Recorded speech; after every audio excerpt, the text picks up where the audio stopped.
So first of all, thank you for everybody who posted questions on the video last week. I'm going to start working through all of those. And the question this week was, what's the etiquette when you're having a meal with friends on Camino? How do you go through the payment? Coming right up.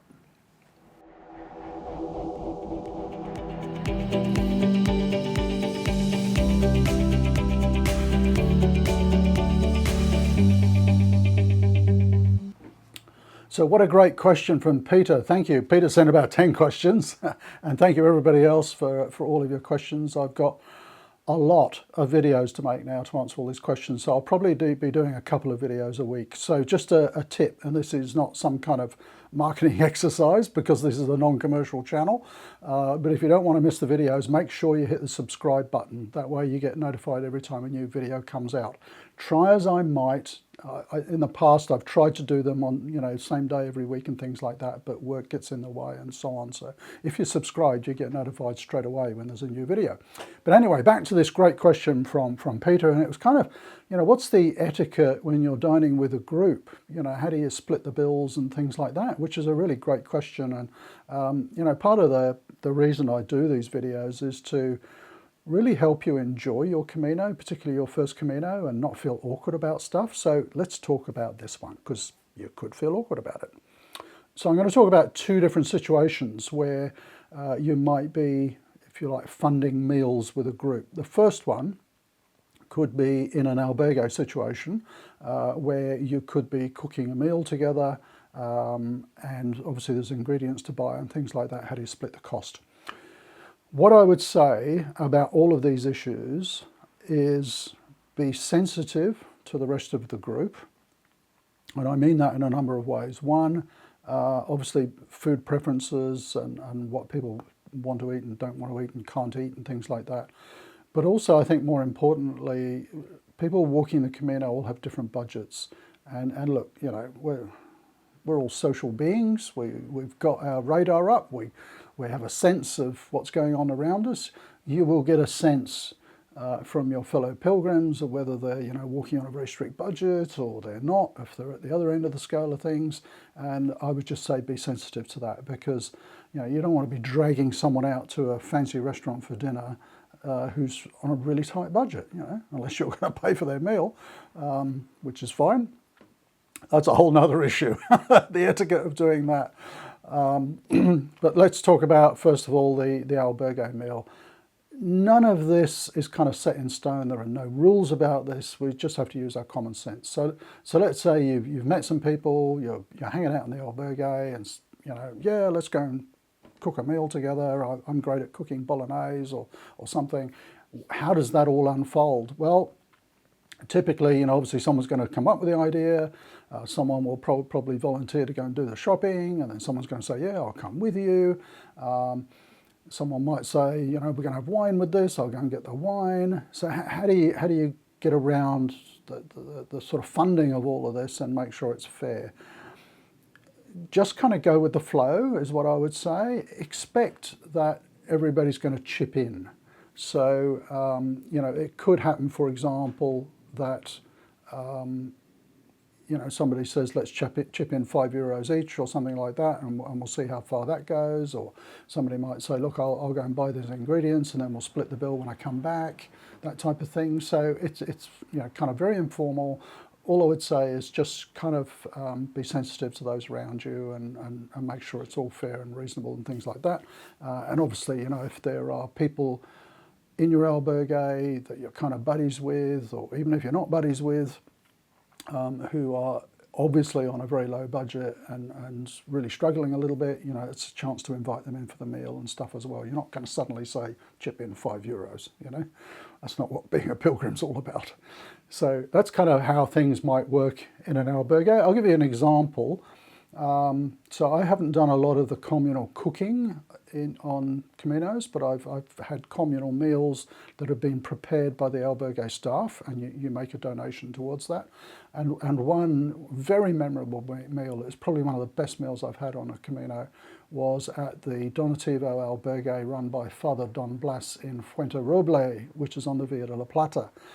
And I think one of the reasons I walked that Camino was to go and stay in Don Blas's albergue, because it's kind of got a bit of a legend around it. Might not be everybody's cup of tea. If you go on to my Camino sort of day-by-day vlogs, I'll put a link down below and show you what the albergue looks like there. But it's very quirky. To me, it summed up the Camino spirit totally. Like, everybody was welcome. It was a happy environment. When we arrived, the hospitalera there, Spanish guy, gave us a very warm welcome. It was donativo, so there was a box there to put in whatever you wanted.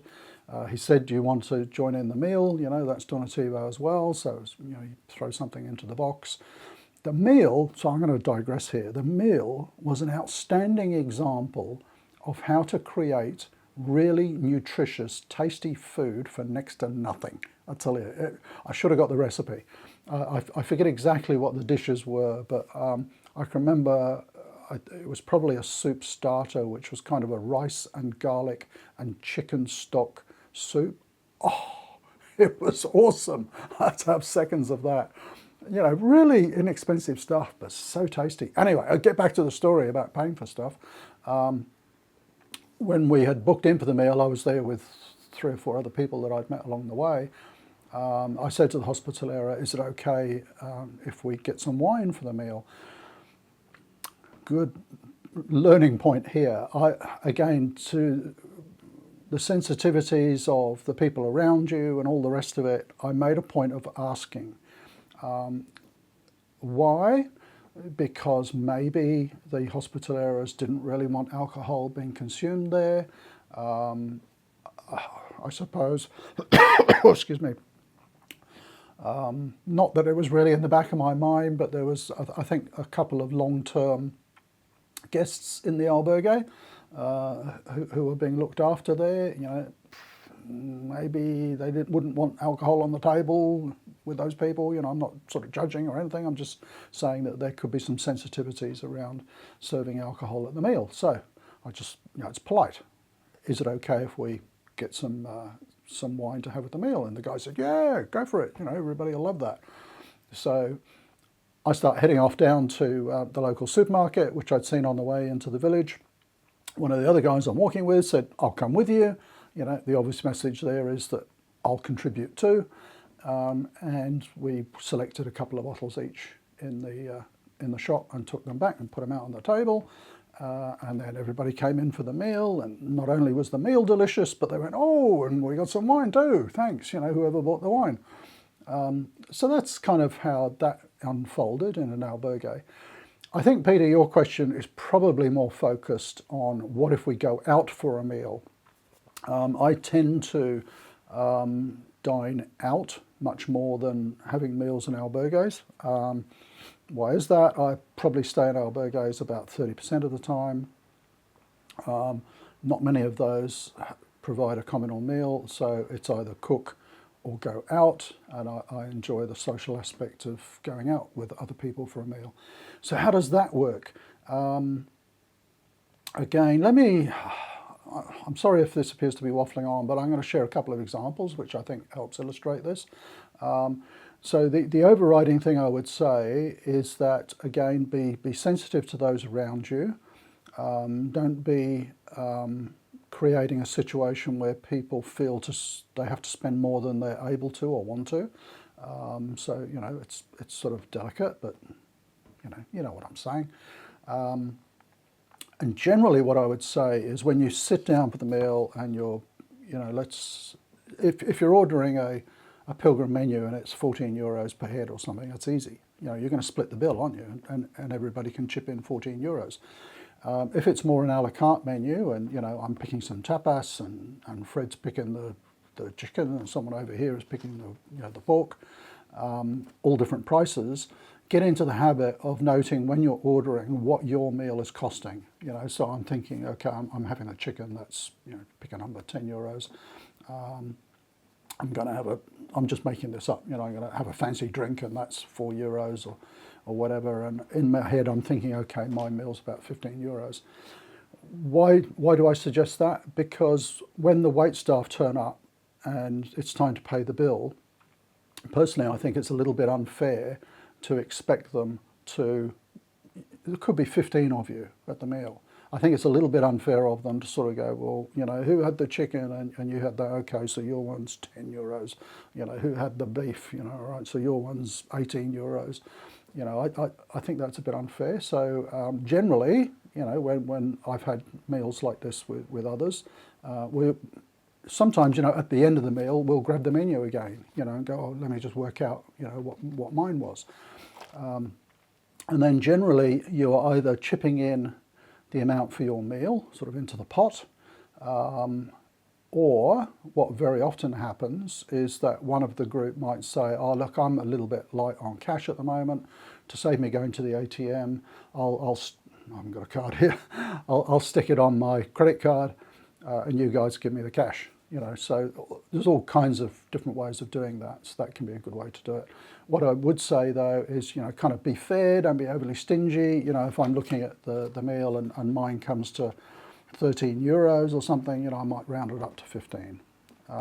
Just, you know, for the, I guess some people might round up, some might round down, someone's going to the trouble of using their credit card. You know, I'm just trying to be fair about it. And sometimes there's a few euros left over and somebody will say, oh, should we leave that for a tip or something, you know? So again, it's pretty simple. You know, just be aware of what you're spending, what your meal's costing. It would be rare for one person to pay for the meal. And I'm going to give an example of that. Let me just think of some different examples. Have I bought meals for other people? Probably. But generally in a situation where it was just me and one other person, and I kind of, yeah, I have done that a few times actually. You know, I was quite happy to, how would I put this without it sounding awkward? Here's an example. It was my birthday and I fancied having a nice lunch and I invited 2 other pilgrims along for lunch. I said, hey, it's my birthday, I'm going to have a special lunch. Come and join me and it's my treat, you know, that sort of thing.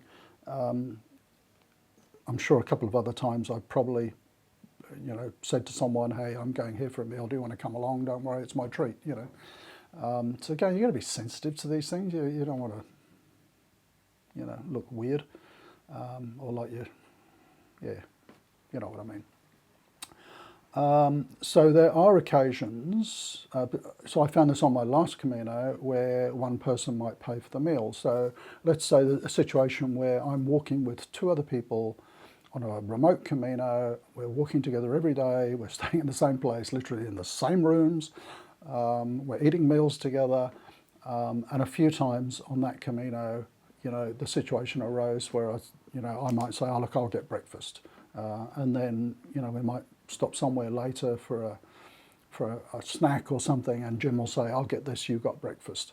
The only word of caution with that is that can very quickly get out of balance, because, you know, one person can end up having contributed a lot more than the other.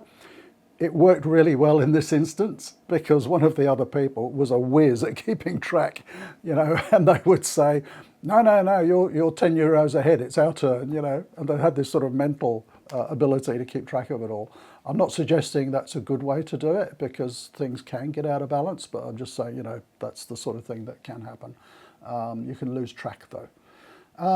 So there we go. Yeah, look, splitting the bill is very, very common. It would not be expected, you know, let me flip that. Splitting the bill is the accepted way of doing it, and anything kind of other than that would be a bit strange. And again, I would just reiterate, make sure that it's done fairly, be sensitive to those maybe who are struggling a bit with budgets and stuff like that. You know, you don't want to embarrass them, you know, just be nice. That's what being a pilgrim's about, isn't it? You know, being nice to other people. So there we go. A really good question. Thank you for that, Peter. Sorry about the long-winded answer, but it's pretty simple. You split the bill, make sure you're aware of what your stuff is costing, make sure you're contributing enough. You know, if someone's struggling, throw in a bit extra, whatever. There There we go, great question. And don't forget to subscribe, folks, because these videos are going to be coming out fairly quickly and you might not want to miss them because there's some great questions in there. Talk to you soon. Bye for now.